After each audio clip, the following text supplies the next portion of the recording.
What if the gods who once ruled the world before Yahweh were not only forgotten but erased from history? Long before the rise of Yahweh and the Abrahamic faiths, Africa was home to a vast and diverse pantheon of gods worshipped by ancient civilizations. From the mighty gods of Egypt to the deities of West and Central Africa, African spirituality was deeply rooted in polytheism, with each god overseeing different aspects of life, nature, and the cosmos. These deities were central to African identity, culture, and governance, shaping everything from agriculture to justice. Yet as monotheistic religions spread, these gods were systematically erased, their stories obscured, and their worship suppressed. In this video, we will uncover these forgotten gods, examining their roles in African society and exploring the forces that sought to silence them. We'll dive into the cultural and religious transformations that led to the decline of these deities and show how their legacies still influence modern-day African spiritual practices. Join us on a journey to rediscover these powerful gods who once reigned supreme and learn about the forces that tried to erase them from history. Before Yahweh's name was ever spoken, before the monotheistic faiths took root, Africa was a continent alive with a multitude of gods, each reigning over their own sacred domains. Across its vast lands, from the fertile banks of the Nile to the deep forests of West Africa, civilizations flourished under the guidance of rich polytheistic systems. Egypt honored a complex pantheon where each deity embodied a force of nature or a cosmic principle, while in the lands of the Yoruba, divine Orishas shaped destiny, controlled rivers, brought storms, and guarded human lives. The kingdoms of Kush, Ghana, and Mali also carried vibrant traditions where gods were seen not as distant rulers but as present forces intimately involved in the rhythms of daily life. In these worlds, religion was not a separate institution, it was the very spine of governance, culture, and community. Kings and queens did not simply rule politically, they were often considered chosen by, descended from, or directly embodying divine powers. Sacred rituals were inseparable from the cycles of the seasons, trade agreements, or the coronation of a ruler. In Egypt, the pharaoh's legitimacy depended on Mahat, the divine principle of truth and balance, enforced through offerings to the gods. In West Africa, oracles, diviners, and priests held as much authority as military generals, for they were seen as the interpreters of the divine will. African spirituality did not rely on faith alone, it was a living science of nature and spirit. The Nile's floods were linked to the blessings of Hapi, the river god. Fertility in the land was a gift from Osun, or in other regions, from mother goddesses who guarded the earth's bounty.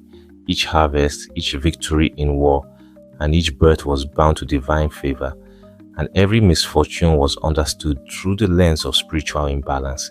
This was a time when the spiritual and the political were inseparable, when the gods were not just worshipped, but woven into the very structure of governance, art, and law. The African pantheon was a reflection of life itself, diverse, interconnected, and in constant dialogue with the people it guided. It was into this vibrant, God-filled world that monotheism would one day arrive, changing the spiritual landscape forever. Across Africa's vast and diverse landscapes, a grand pantheon of gods once ruled the spiritual, cultural, and political life of its civilizations. These deities were not abstract concepts. Each had a presence, a domain, and a living relationship with the people who called upon them. They were the architects of destiny, guardians of the elements, arbiters of justice, and keepers of the mysteries of creation. Theirs was a world in which the sacred and the earthly danced in harmony, and no aspect of life was untouched by divine influence. In the Yoruba world, the deep and infinite ocean was the realm of Olokun, a powerful and enigmatic goddess who held the secrets of wealth, beauty, and the mysteries of the deep. She was both a source of abundance and a keeper of hidden knowledge, believed to bless those who honored her with prosperity, while punishing arrogance and greed. The waters she ruled were not just physical but symbolic. representing the depths of human consciousness and the treasures that could be found through spiritual discipline. In the same Yoruba tradition, Ogun stood in stark contrast to Olokun's fluid grace. The god of war, iron, and labor, Ogun was the patron of blacksmiths, hunters, and warriors. His forge was the birthplace of tools and weapons, and through his fire came both creation and destruction. He was the embodiment of progress, industry, and the courage to carve one's own path. In ancient Egypt, Amun-Ra reigned as both the life-giving sun and the hidden force behind all creation.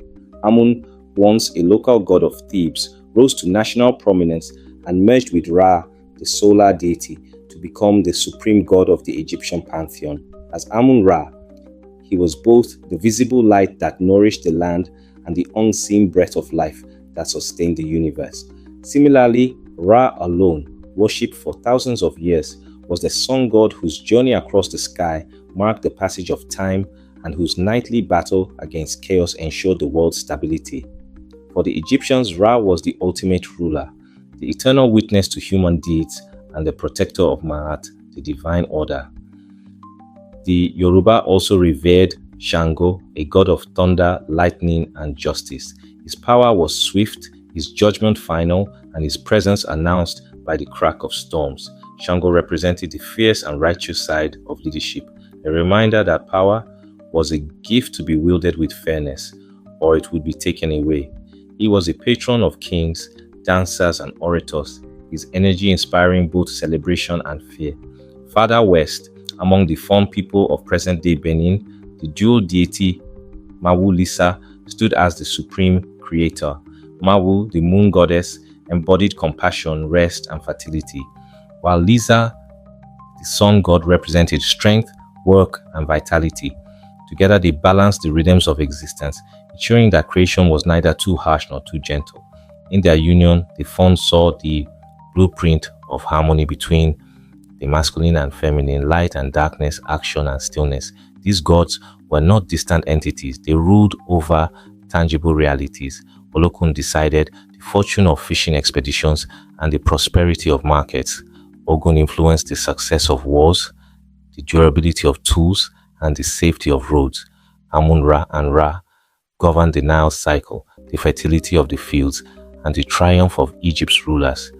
Shango's storms were both a warning and a blessing, bringing rain to nourish the land, but also striking down those who violated divine justice. Mawu-Lisa oversaw the very balance of the cosmos, ensuring the harmony of days and nights, seasons and cycles. Their worship was deeply interwoven into daily life. Farmers made offerings to Mawu-Lisa before planting, trusting that balance in the heavens would bring balance to the earth. Warriors invoked Ogun before battle, believing his iron would make their weapons unbreakable and their resolve unshakable. Merchants and sailors honored Olokun for safe passage across waters, while rulers aligned themselves with the solar power of Ra or Amun-Ra to legitimize their reigns. In every decision, from the building of cities to the settling of disputes, these gods were consulted, honored, and feared. Together, this pantheon formed a divine network that ruled not just over the natural world, but over the moral and spiritual order of society. They were reminders that wealth, power, and survival were not human achievements alone. They were gifts from forces older, wiser, and far greater than any mortal throne. To forget them would be to forget the foundations upon which African civilizations once stood, and to erase the memory of a world where gods walked alongside their people, shaping the destiny of nations. The emergence of Yahweh as a singular supreme deity marked one of the most profound spiritual and cultural shifts in human history. Originating in the ancient Near East, Yahweh was worshipped as the God of the Hebrew people, a figure deeply tied to the sacred text that would later form the Hebrew Bible, and by extension influence Christianity and Islam. In the earliest biblical narratives, Yahweh was not yet the universal creator known today. He was the God of a specific people, bound to them through covenant and law. But over time, his identity evolved into that of an all-encompassing, omnipotent deity who claimed exclusive devotion, demanding that no other gods be worshipped. beside him. This exclusivity would eventually become a direct challenge to the pantheons of Africa and the rich diversity of gods who had ruled over its civilizations for millennia. As Yahweh's influence spread through trade, conquest, and the gradual intertwining of cultures, his monotheistic framework began to challenge and replace the deeply embedded polytheistic traditions of Africa. In the Nile Valley, where Amun-Ra, Osiris, Isis, and countless other deities had long shaped Egypt's religious and political order, the arrival of Yahweh-centered beliefs, first through Jewish communities and later reinforced by Christian evangelism, initiated a gradual erosion of the old divine hierarchy. The God who once shared the spiritual landscape with many others now claimed singular sovereignty, framing the worship of African gods not as alternate truths, but as idolatry or falsehood. The impact of this transformation was not immediate, but it was steady. Monotheism brought with it a new worldview, one that rejected the idea that the divine could be expressed through many forms, genders, and natural forces. The gods of the earth, sky, rivers, and storms, once honored as direct manifestations of life's forces, were relegated to superstition, demonized in sacred texts, or deliberately rebranded as lesser spirits unworthy of reverence. Rituals that had once been central to community identity, such as sacrifices to Ogun for victory, dances for Shango storms, or offerings to Olokun for ocean safety, were now condemned as pagan rites to be abandoned. The rise of Yahweh also aligned closely with emerging political realities. Kingdoms and empires that embraced monotheism often found it to be a tool for centralizing authority. A single god mirrored the concept of a single ruler, reinforcing hierarchies and unifying diverse peoples under one spiritual banner. In contrast, polytheistic systems, while highly organized, allowed for more localized expressions of the divine, with villages, clans, and regions honoring their own deities while still recognizing a shared cosmology. Monotheism spread, therefore, often meant the loss of these localized traditions, as one god replaced many and the power to define religious truth became centralized in new priestly and political elites. This shift was accelerated by the twin forces of Christianity and Islam, two global faiths rooted in the legacy of Yahweh. Christianity, emerging from the Roman Empire's embrace of the teachings of Jesus and spreading rapidly through missionary activity, carried with it a theological lineage that positioned Yahweh as the Father and sole God. Islam, born in the Arabian Peninsula in the 7th century, proclaimed Allah, the same God of the Abrahamic tradition, as the only divine authority. As these religions expanded into Africa, they brought with them not just a new God, but entire frameworks of law, morality, and cosmology that were often incompatible with existing African spiritual systems. In North Africa, Christianity took deep root in places like Egypt and Ethiopia, often absorbing or transforming local traditions, but also erasing large swaths of the old pantheon. Temples that once housed statues of Isis or Amun were repurposed into churches, their walls stripped of divine imagery. In West Africa, the later arrival of Islam brought through Saharan trade routes, reshaped kingdoms such as Mali and Songhai, establishing mosques where shrines to local gods once stood. Over time, laws rooted in these monotheistic systems began to criminalize traditional worship, branding African priests and priestesses as heretics, sorcerers, or enemies of the faith. Colonization in the modern era dealt the final, most forceful blow to the worship of Africa's ancient gods. European imperial powers, armed with Christian missionary zeal, made it their explicit mission to civilize African societies by replacing their gods with the singular God of the Bible. This was not merely a matter of personal belief, it was a strategy of domination. By dismantling the spiritual systems that connected African people to their land, their ancestors, and their sense of self, colonizers weakened cultural cohesion and resistance. Sacred sites were destroyed or taken over, rituals banned, and African names for the divine replaced with foreign ones. The worship of Yahweh was no longer just a matter of faith. It was a tool of governance, a requirement for social mobility, and in many cases, a condition for survival under colonial rule. Yet even in the face of this overwhelming transformation, the memory of the old gods did not fully vanish. They lived on in whispers, in coded songs, in dances disguised as entertainment, and in secret ceremonies held under the cover of night. In the Caribbean and the Americas, where enslaved Africans carried their traditions across the ocean, these gods found new forms, hiding behind saints in Catholicism or blending with Islamic mysticism to survive. While Yahweh's reign as the supreme and exclusive deity became dominant, the heartbeat of Africa's many gods continued to pulse quietly beneath the surface, waiting for the day they would be called by name once again.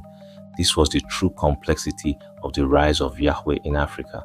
It was not simply the replacement of one god with another, but the transformation of entire worldviews, the restructuring of spiritual authority, and the redefinition of what it meant to be in relationship with the divine. It was a change that brought unity for some, alienation for others, and an enduring legacy of tension between old roots and new faiths, a tension that still shapes African spirituality to this day. The erasure of Africa's ancient gods was not an accidental fading of old traditions. It was a deliberate and sustained campaign driven by colonial powers, missionary zeal, and the strategic spread of Abrahamic religions. From the very beginning of European contact with Africa, colonizers viewed traditional spiritual systems as obstacles to their control. These belief systems were deeply tied to the political, social, and cultural structures of African societies. The priests, diviners, and spiritual leaders were not simply religious figures. They were community organizers, keepers of history, healers, and most importantly, guardians of autonomy. To dismantle these systems was to sever a people's link to their heritage, to their land, and to their collective power. Missionaries were often the sharpest edge of this cultural conquest. Under the banner of salvation, they entered villages and towns, preaching the supremacy of the Christian God, or in the case of Islam's spread through trade and conquest, the sole divinity of Allah. Sacred groves were chopped down, ancestral shrines burned, and the drums that once called down the presence of gods like Shango or Olokun were silenced under threat of punishment. What had once been revered as divine became recast in colonial and missionary rhetoric as witchcraft, paganism, or outright devil worship. African spiritual leaders were mocked, arrested, or executed, and children were taught in mission schools that their ancestors' gods were false, evil, or foolish relics of a primitive age. The laws enforced by colonial administrations reinforced this religious takeover. In many regions, traditional rituals were made illegal. Spirit possession ceremonies, sacrifices, and public dances honoring the gods were banned. Sacred items, cowrie shells, iron staffs, masks were confiscated, either destroyed or shipped off to European museums where they were stripped of their spiritual meaning and displayed as exotic curiosities. In some territories, even speaking the names of certain gods became taboo, enforced by both religious fear and colonial legal codes. Islamic expansion across parts of Africa, while different in method, also contributed to the erosion of traditional deities. In regions like West Africa, the adoption of Islam by ruling elites often meant abandoning or publicly denouncing the pantheons their people had worshipped for generations. Shrines were replaced with mosques. Islamic law took precedence over ancestral law, and the old gods were recast as jinn or spirits, acknowledged perhaps, but never again to be worshipped as divine equals. The cultural impact of this erasure was immense. Spiritual practices that had once bound communities together were fractured. Where the gods had once served as living embodiments of rivers, mountains, storms, and ancestors, now these forces were stripped of their sacred identities. The balance between the spiritual and material worlds, so central to African cosmology, was replaced with rigid hierarchies and distant divine authority figures. The intimate connection between deity and devotee, the idea that the gods walked among their people, was replaced with the image of a god enthroned far away, reachable only through foreign texts and imported rituals. Yet even in the face of this near total suppression, the old gods were never entirely lost. They adapted, surviving in whispers and in shadows. Oral tradition became the most powerful weapon of preservation. Songs passed down through generations carried the stories of deities long after their temples had been destroyed. Folktales embedded cosmological truths, allowing children to hear the names of Olokun, Mawu-Lisa, and Anansi under the guise of bedtime stories. Ritual gestures, pouring libations, tying cloth around sacred trees, marking bodies with ash, continued quietly, sometimes disguised as acts of simple respect or community tradition. In the diaspora, the survival of these gods took on new and powerful forms. Enslaved Africans carried their gods across the Atlantic, embedding them within the folds of Catholicism to avoid punishment from slave masters. In Cuba, the orishas of the Yoruba became syncretized with Catholic saints, giving birth to Santeria. In Brazil, Candomblé and Umbanda kept alive the worship of deities like Ogun, Yemaya, and Oxum under the cover of church festivals. In Haiti, Vodou preserved a vast pantheon of African spirits, blending them with elements of Catholic iconography, but keeping their identities intact through ritual, possession, and ceremony. Even in Jamaica, Obeah maintained a network of African-derived spiritual knowledge that refused to die despite being outlawed. In modern times, these survival threads have become the foundation for a powerful revival. Across Africa and the diaspora, there is a growing movement to reclaim the gods erased by colonialism and religious suppression. In Nigeria, Ifa divination is practiced openly and proudly, not only in rural villages but in cities and among the diaspora in America and Southern Europe. Festivals for Shango, Osun, and Ogun attract thousands, often blending traditional ritual with modern performance. In Benin, Vodun is not a secretive faith. It is a state-recognized religion celebrated in public ceremonies that draw global attention. In the diaspora, young people are turning to ancestral spiritual systems to find identity, healing, and empowerment. Social media has become an unlikely temple, with practitioners sharing rituals, history, and prayers to reconnect others with their heritage. Altars for orishas appear in New York apartments. Mami Wata's image is painted on walls in Port-au-Prince, and Ogun's iron is placed beside tools of blacksmiths in Bahia. The gods, once pushed to the edges of memory, are stepping forward again. This revival is not merely religious, it is political and cultural resistance. To speak the names of the old gods is to defy centuries of erasure. It is to affirm that African spirituality is not a fossilized past, but a living, breathing force. The reemergence of these deities is a reclamation of agency, a refusal to let colonial narratives define African identity. Whether in the bustling markets of Lagos, the spiritual houses of Havana, or the candlelit ceremonies of New Orleans, the lost gods are no longer content to whisper. They are once again calling their people by name. The story of their erasure, then, is not simply one of loss.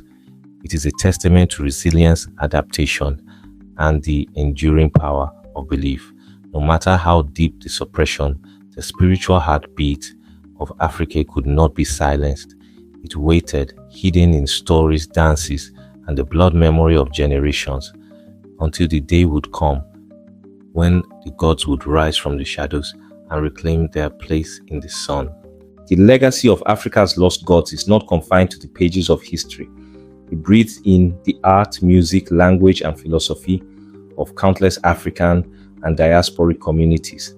These deities, once worshipped openly in temples, forests, and riverbanks, now live as symbols embedded in the cultural DNA of millions. Even after centuries of suppression, they continue to shape African identity in ways both subtle and profound. In the rhythms of the drum, in the fluid movement of dance, in the colors worn during festivals, one can trace the echoes of gods like Shango, Olokun, and Mawu-Lisa. These were not just spiritual beings, they were archetypes of human potential, embodiments of nature's forces, and anchors of communal life. Across the continent and beyond, their influence lingers in the worldview that refuses to separate the sacred from the everyday. In Nigeria, the philosophies of Ifa still guide moral decision-making, healing, and conflict resolution. In Cuba, the orishas of Santeria are not abstract relics, but living presences called upon for protection, guidance, and justice. In Brazil's Candomblé temples, worshippers honor Iemanjá with offerings of flowers and perfume cast into the sea, recognizing her as the eternal mother of waters. In Haiti, Vodou ceremonies draw down the LWA, spirits that are, in essence, the same African gods that once reigned in West Africa, reminding participants that their lineage stretches back across the Atlantic to lands where those spirits first walked among mortals. This survival has allowed African spirituality to remain a binding thread in the global Black experience. It serves as both a mirror and a compass, reflecting the resilience of African cultures and guiding communities towards self-determination. By preserving the memory of these gods, African descended peoples maintain a connection to a worldview in which power is shared between the seen and unseen, between human and divine. In recent decades, there has been a deliberate and passionate movement to reclaim these spiritual systems, both as acts of faith and as declarations of identity. Across social media platforms, young Africans and members of the diaspora share prayers, rituals, and historical research, breaking centuries of silence imposed by colonialism and forced conversion. Cultural festivals now feature public altars, ancestral chants, and processions for gods who, for generations, could only be honored in secrecy. Scholars and spiritual leaders are publishing books, producing documentaries, and hosting workshops to restore the knowledge that was almost erased. This reclamation is more than a spiritual revival. It is a form of historical justice. Rediscovering the gods is rediscovering the truth of Africa's role in shaping the world's spiritual heritage. It confronts the colonial narrative that sought to diminish African civilizations by portraying them as godless or spiritually inferior. It challenges the erasure by showing that Africa's pantheons were as complex, philosophical, and cosmologically rich as those of ancient Greece, Rome, or India. And it asserts that these spiritual systems are not dead religions, but evolving traditions that continue to speak to the realities of the present. In reclaiming these gods, people also reclaim the values they represent: justice from Shango, transformation from Oya, abundance from Olokun, and cosmic balance from Mawu-Lisa. These are not just theological concepts, they are living principles that inform political activism, environmental stewardship, and community building. To honor the gods is to honor the ancestors who kept their names alive even under threat of violence. It is to affirm that African spirituality is not a relic, but a living, breathing legacy. Ultimately, the return to these deities is part of a larger return to self. It is an act of remembering, of re-rooting in soil that was never truly abandoned. In their resurgence, the gods remind the African world and all who carry Africa within them that their heritage is not defined by the trauma of colonization, but by the timeless power and wisdom that predates it. The legacy of the lost gods is therefore not a mournful story of what was taken, but a triumphant story of what could never be destroyed. They remain, waiting for each generation to recognize them anew and carry their light forward into the future. The truth about Africa's lost gods was not hidden by accident. It was buried with deliberate intent. Colonial powers understood that religion was not just a matter of private belief. It was the foundation of a people's unity, morality, and resistance. These deities were more than spiritual symbols. They were the living heart of African societies, anchoring political authority, social cohesion, and cultural identity. To dismantle African independence, the colonizers knew they had to sever the bond between the people and their gods. The suppression of these deities was therefore an act of strategic domination. By replacing traditional worship with foreign religions, colonial powers could weaken the very structures that had sustained kingdoms, empires, and resistance movements for centuries. Many of these gods were linked directly to warriors, kings, and priesthoods who led rebellions against foreign intrusion. A god like Ogun was not merely a patron of iron and war. He was a divine embodiment of self-defense and industrial strength. Shango was not just a god of thunder. He represented justice and the fearless pursuit of truth. To allow these figures to remain in the hearts of the people was to risk the rise of organized resistance. This is why missionaries and colonial governments labeled them pagan idols, or devils, transforming sacred beings into forbidden symbols. Shrines were burned, sacred drums silenced, priesthoods haunted. The fear was not only of rebellion, but of unity. These gods had the power to unite diverse clans, tribes, and kingdoms under shared spiritual systems. In regions where language and culture varied, the pantheons provided a common cosmology, a shared moral law, and a network of rituals that transcended local differences. For colonizers, this unity posed an existential threat. It was far easier to control a people divided than a people bound together by the same gods and the same sacred worldview. Yet despite centuries of erasure, the memory of these gods never vanished entirely. They survived in coded songs, in symbols carved into walking sticks, in whispered prayers said in the dead of night. Today, as African spiritual movements reclaim their heritage, uncovering the truth about these gods is more than historical curiosity. It is a revolutionary act. It reconnects communities to a source of strength that predates colonization and stands independent of foreign domination. This rediscovery is vital for healing the wounds of cultural erasure. By learning about these gods, modern Africans and the diaspora reclaim narratives that were stolen from them. They challenge the notion that their ancestors were spiritually primitive or in need of salvation. They reaffirm that African civilization was built upon philosophies and theologies as profound as any in the world. The gods matter today because they are reminders of what was once possible. Societies governed not by foreign rule, but by their own sacred laws, values, and visions of harmony. In awakening these ancient truths, the new generation does more than honor the past. It forges a future where African spirituality is not merely remembered, but lived, respected, and integrated into the fight for cultural self-determination. The return of these gods is a return to wholeness, to dignity, and to the deep spiritual roots that no empire could fully destroy.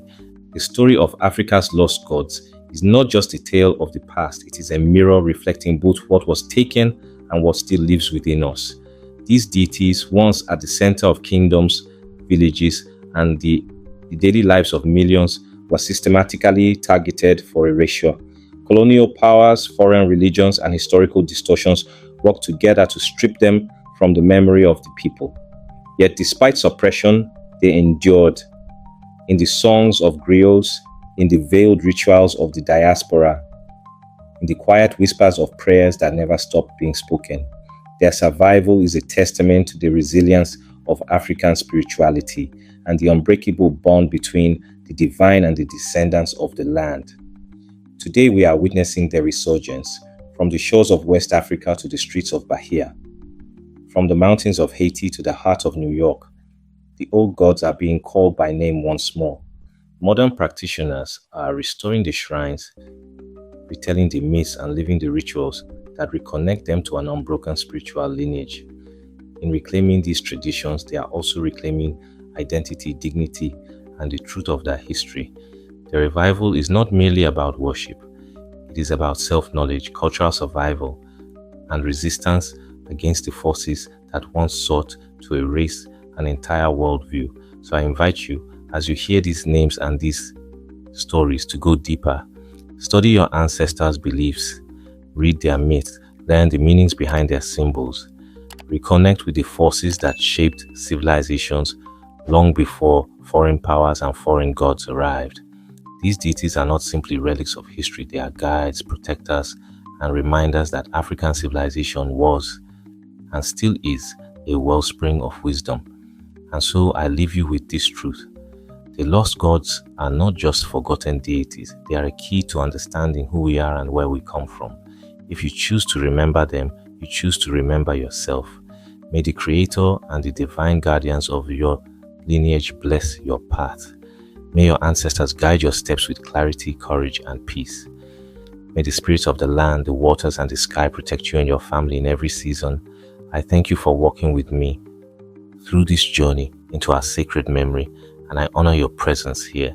Go forward in strength, in truth, and in light.